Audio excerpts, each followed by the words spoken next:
Dans ce second topo philo, je vais vous présenter un livre de Lewis Mumford, philosophe et historien américain. Ce texte se compose d'une vingtaine de pages.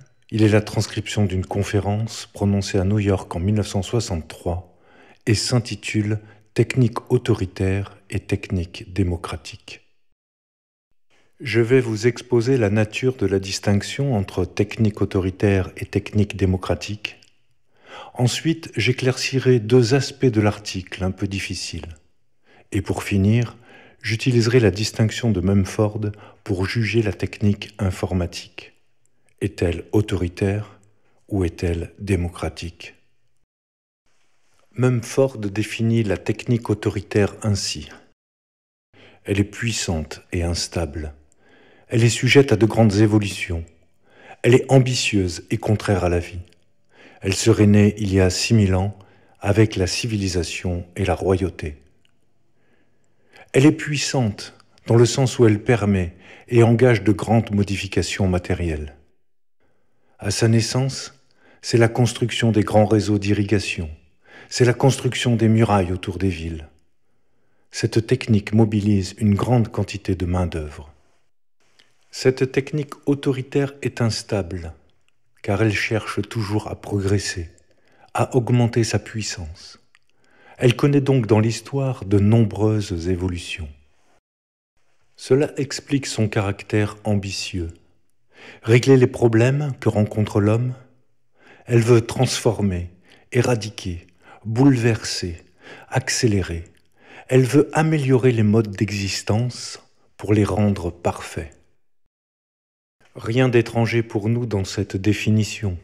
Nous reconnaissons là quelques aspects du projet technique moderne. L'originalité de Mumford est de faire remonter cette technique au tout début de l'écriture et de l'urbanisation. Mais pourquoi Mumford dit-il que cette technique serait contraire à la vie? Pour répondre à cela, il faut savoir que Mumford conçoit la vie comme un mode d'existence individuel, qui organise sa propre survie et sa reproduction dans un processus singulier et autonome. Alors, par rapport à cela, la technique autoritaire crée une activité de survie et de reproduction qui concerne les groupes, les masses, les unités sociales, dont le travail est au service d'une minorité. La vie, comprise comme un fait individuel interne, disparaît dans la finalité devenue abstraite du projet de la technique autoritaire. Que serait donc qu'une technique conforme à la vie? Pour Mumford, c'est la technique démocratique. Cette technique démocratique, elle, serait faible, durable, active à une petite échelle, dépendante des compétences humaines et de l'énergie animale. Son ambition est limitée. Elle serait née au premier temps de l'humanité.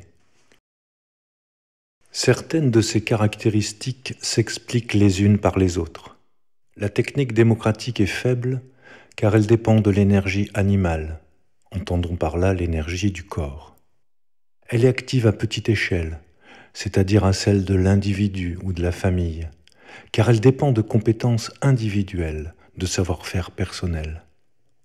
Son ambition concerne la survie d'un petit groupe, une protection locale contre les forces naturelles et non pas une guerre totale contre elles. Cette technique ne connaît que très peu de progrès. Elle est durable car elle peut remplir son objectif sur de longues durées tant qu'il n'y a pas de bouleversement dans l'environnement. Cette technique, nous la connaissons. C'est celle de l'outil, du métier, de la tradition. Sa maîtrise s'apprend par une transmission familiale en suivant l'exemple des aînés. C'est celle de l'Homo faber et celle du Paléolithique. Mais pourquoi appeler cette technique traditionnelle technique démocratique? Dans les premiers paragraphes de son texte, Mumford définit ce qu'il entend par démocratique. Est démocratique ce qui place le commun au-dessus des intérêts particuliers, où l'autorité appartient au tout plutôt qu'à une partie. Est démocratique ce qui construit une communauté d'égaux avec une facilité d'accès au savoir et où personne ne délègue la maîtrise de sa vie. Il y a dans cette définition des aspects antiques, la démocratie concerne le commun, et des aspects modernes, la démocratie doit permettre l'autonomie de l'individu. Bien entendu, le texte de Mumford indique une préférence. L'auteur invite à réduire la part de la technique autoritaire au profit de la technique démocratique pour promouvoir la diversité plutôt que l'uniformité, la complexité locale et écologique plutôt que le standard. Il critique la pulsion de toute puissance infantile de la technique autoritaire qui devrait laisser davantage d'espace à cette technique individuelle, singulière, à la puissance limitée et favorisant la vie. Je vais prendre un exemple actuel qui illustrerait à peu près ce distinguo. La construction d'une ligne à grande vitesse dans le sud-ouest de la France est typique d'une technique autoritaire. Grands investissements, main-d'œuvre internationale, gains de vitesse, de puissance, création de grands flux, emprise gigantesque sur les sols au détriment des populations locales, humaines, animales et végétales. La technique autoritaire est pharaonique. À côté de cela, le projet de rénover les voies existantes serait de l'ordre d'une technique démocratique. C'est un projet humain, sans prétention. Il serait possible, à l'aide d'une main-d'œuvre locale, formée par l'expérience in situ, avec des choix concertés, et dont le résultat technique pourrait permettre à chacun de s'identifier et de se reconnaître en tant qu'individu vivant ici et maintenant. Voilà donc le cœur de l'analyse de Mumford. En dehors de cette distinction et de cet engagement de l'auteur, je voudrais présenter plus spécifiquement 2 points qui sont un peu plus difficiles. La première idée concerne la centralisation de la technique autoritaire. À la page 17, en parlant de la technique de la seconde partie du XXe siècle, c'est-à-dire en parlant des grands systèmes de production et de communication, radio, télévision, transport aérien, industrie grandissante et les premiers temps de la cybernétique, Mumford affirme que la technique autoritaire moderne ne contient pas de centre de l'autorité, pas d'instance décisionnaire planificatrice qui imposerait des objectifs. La direction est à l'intérieur du système technique. Le centre de l'autorité n'est plus une personnalité distincte.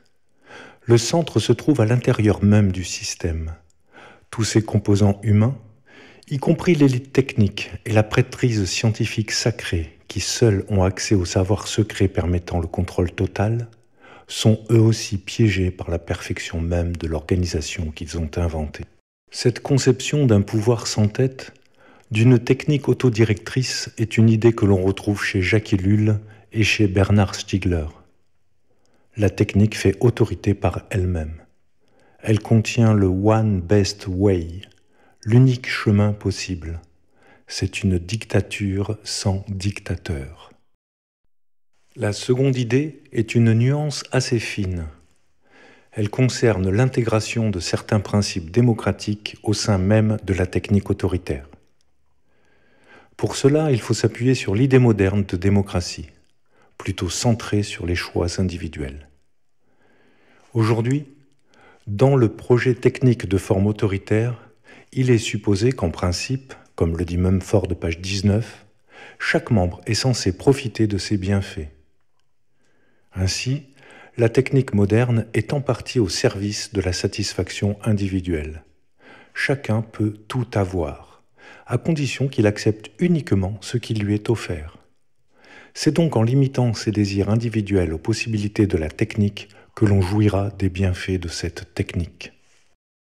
Cette distinction entre 2 techniques qui coexistent dans les sociétés peut nous permettre de classer ou d'analyser certaines techniques, et notamment la nouveauté majeure du XXe siècle, la cybernétique ou l'informatique. L'informatique est-elle autoritaire ou démocratique ? Mumford, en 1963, ne connaissait pas la puissance et l'expansion de la technique informatique du monde contemporain, même s'il en avait eu une certaine intuition. Comment définir l'informatique dans sa réalité de 2024 ? Commençons par le plus simple. C'est une technique qui permet, grâce à une automatisation des calculs, de diriger d'autres tâches, et aujourd'hui toutes les tâches, qu'elles soient physiques ou intellectuelles. Elle possède aujourd'hui de nombreux caractères de la technique autoritaire. Elle demande des infrastructures gigantesques, énergie, matière. Elle est instable, en évolution rapide. Elle peut transformer chaque phénomène en data, c'est-à-dire en copie numérique et en information. En faisant cela, elle permet de transformer le réel. L'informatique, à son stade hypernumérique, est la technique la plus puissante qui n'a jamais existé et la plus totale. En raison de l'ambition démesurée de la puissance numérique, de son infiltration dans chaque aspect de notre existence, on pourrait dire que nous passons d'une technique autoritaire à une technique totalitaire. Il semble impossible que l'informatique puisse être démocratique. Quelle forme pourrait-elle revêtir pour devenir démocratique ? En reprenant la définition de Mumford d'une technique démocratique, il faudrait alors que chaque usager soit maître du codage, capable de comprendre et de fabriquer les logiciels qu'il utilise. Que son usage soit adapté à ses besoins et désirs locaux et non pas mégalo-mondiaux. Que son usage soit sans injonction commerciale, sans le projet de tout expliquer et de tout régler, mais tout simplement de réaliser une tâche localement utile.